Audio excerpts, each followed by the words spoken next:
décennies perdues de crise financière qui, pendant presque 10 ans, interrompent totalement les processus de croissance.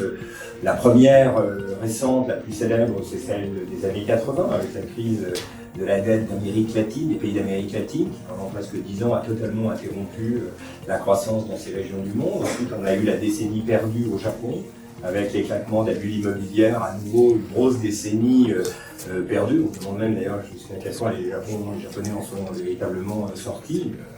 Des flaques par la croissance de la population, c'est plus significatif que ça peut paraître si on regarde juste la statistique de croissance, mais indiscutablement, on a eu une nouvelle décennie perdue au Japon dans les années 90, et puis bon voilà, c'est notre tour, 2007-2008, la crise des subprimes, la faillite de Lehman le 15 septembre 2008, on fêtera dans 6 mois le 10e anniversaire, on date le départ de la crise avec cette faillite de Lehman. On aura donc été jusqu'au bout de cette crise.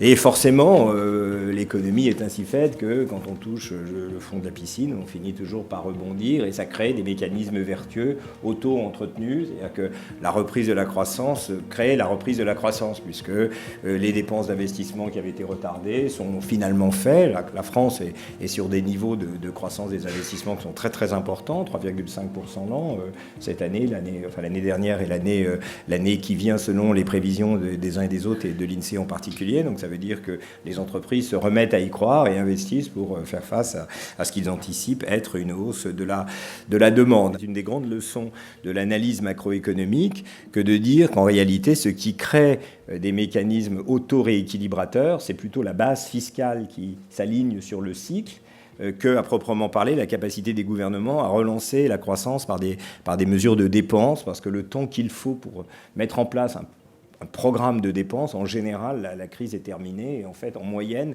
depuis la Seconde Guerre mondiale, les dépenses ont toujours tendance à être procycliques. C'est-à-dire que le temps qu'il faut pour mettre en place de nouvelles dépenses, en fait, la reprise est déjà là. Et en général, on accompagne davantage le mouvement de reprise qu'on arrive à conjurer le mouvement de baisse. En revanche, avec les impôts, c'est mécanique. Il y a moins de revenus, il y a moins de recettes fiscales, ça creuse le déficit. Et c'est bien. C'est ça qui fait que depuis la Seconde Guerre mondiale, les mécanismes de stabilisation automatique sont beaucoup plus puissants qu'ils n'étaient, par exemple, avant-guerre, et notamment dans les années 30, où on avait déjà connu cette tentation des gouvernements de consolider leur déficit au moment où il ne fallait pas le faire. Et dans la zone euro, malheureusement, on a fait les erreurs, on a répété en feu de maître les erreurs qu'on avait commises dans les années 30, à vouloir à tout prix réduire les déficits avant même que la crise soit terminée. Bon, ça a coûté, je pense, à François Hollande son quinquennat, mais ce qui est certain, c'est qu'on a arrêté ce processus aujourd'hui.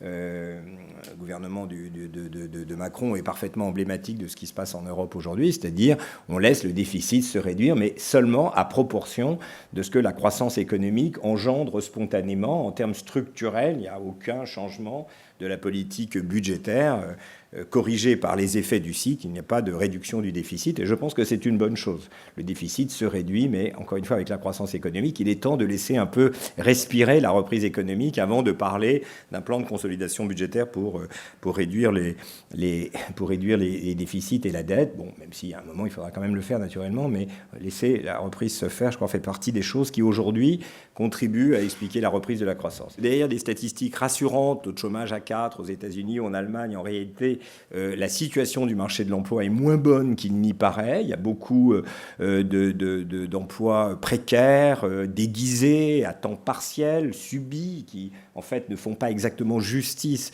de la situation sur le marché de l'emploi malgré des statistiques rassurantes. Le taux d'emploi aux États-Unis, par exemple, c'est-à-dire le nombre de gens qui travaillent relativement à la population totale, remonte beaucoup, mais reste tout de même 2 ou 3 points en deçà des sommets qu'il avait atteints au début des années 2000. Donc tout ça donne peut-être le sentiment que derrière le chômage, il y a ce que les économistes de l'INSEE appellent un halo du chômage, qui est plus prégnant que ce que les statistiques nous donnent à penser et qui explique peut-être que l'inflation salariale reste faible parce que en réalité, les travailleurs se savent menacés par un chômage rampant qui est mal appréhendé par les statistiques. C'est-à-dire quelque chose de tout à fait inédit à l'échelle de ce que le monde industriel classique nous a appris. C'est dire encore une fois qu'il se passe quelque chose dans la nature de la croissance économique qui peut expliquer pourquoi il n'y a pas d'inflation et qui est qu'elle ne tire plus comme par le passé, la situation des personnes, disons, qui se situent dans la classe moyenne et a fortiori dans la classe moyenne inférieure.